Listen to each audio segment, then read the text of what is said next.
Hi everyone, it's Susan. Welcome back to my channel, subscribers, and those of you who are new here.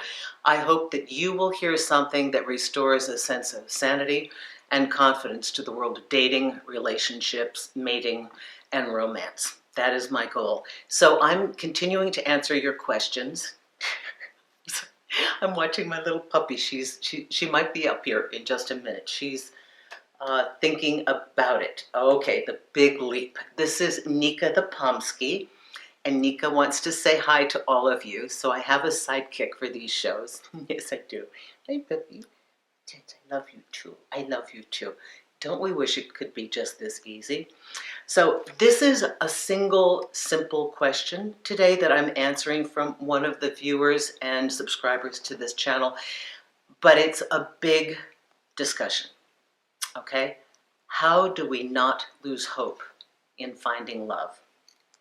Thank you, my darling. Debbie writes, how do you tell yourself that the right guy will come along when you don't really believe it? How do you stop losing hope? So let me read this again because you might catch the answer is in the question. How do you tell yourself that the right guy will come along when you don't really believe it? How do you stop yourself from losing hope? Debbie, thank you for this question, but therein lies the answer.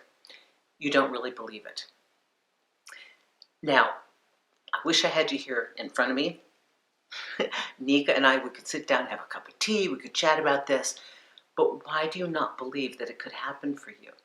Love happens. Regardless of the insanity that we see out there today, love happens every day for people. People get married.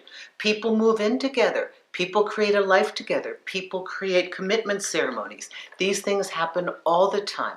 Love does happen. You don't have to be young. You don't have to be beautiful. You don't have to be rich. You don't have to be famous. As a matter of fact, these things can kind of work against you sometimes.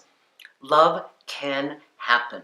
And the way I would ask you to begin your reprogramming is to start looking at everyone you see who is a couple. This is not to depress you, Debbie. This is to give you an accurate vision that it is possible, because I'd like your mind to kind of rewire this whole concept in that if love is possible for this one, and love is possible for that one, and my neighbor down the street, and this lady, that's a horrible personality, and she found somebody, then, therefore, it is possible for me. Now, remember, whatever we've lived up to our past, it does not indicate that that is our future. Our past is our past. A clear-cut, definitive line where you say, whatever happened in the past, I didn't know what I know today, and I didn't know how to use the power of my mind. And what I'm going to do is retrain my mind, and I'm going to give myself an exercise to be observant, to be aware, to actually look all around me in my world and see evidence of the fact that there are people who found each other and they love each other. That awareness is not to make you sad. That awareness is to show you the aggregate of possibilities. And I want you to begin to look at the people that you would, at first glance, think, oh, I can't believe they found somebody. You need to see that. Because in a negative self-determination about ourselves, we may think we're not young enough, pretty enough, in shape enough, have enough to offer. You know, maybe we have an illness, maybe we've got a bad credit score, we got a something. So please, Debbie, take a look at that, because the reason that you've lost hope is that you believe it's not possible.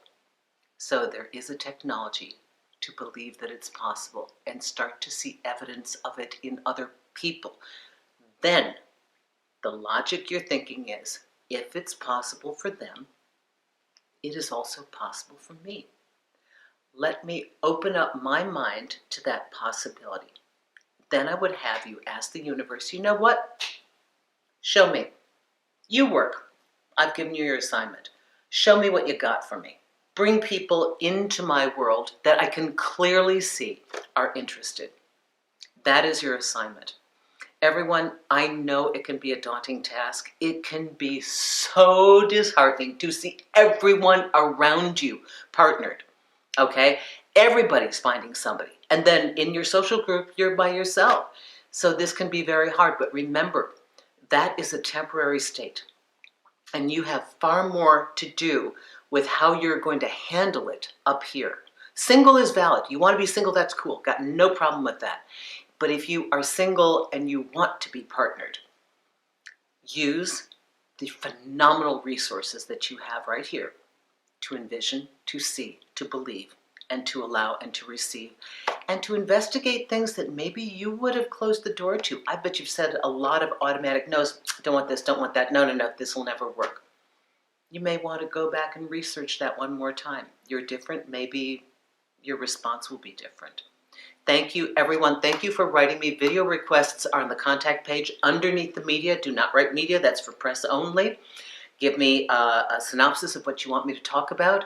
And if you want to work with me, chat me up on Magnify, the on-demand free app on both iPhones and Android. And also, you can book me by the hour or by the entire day. Thanks a lot. Susan Winter for SusanWinter.net.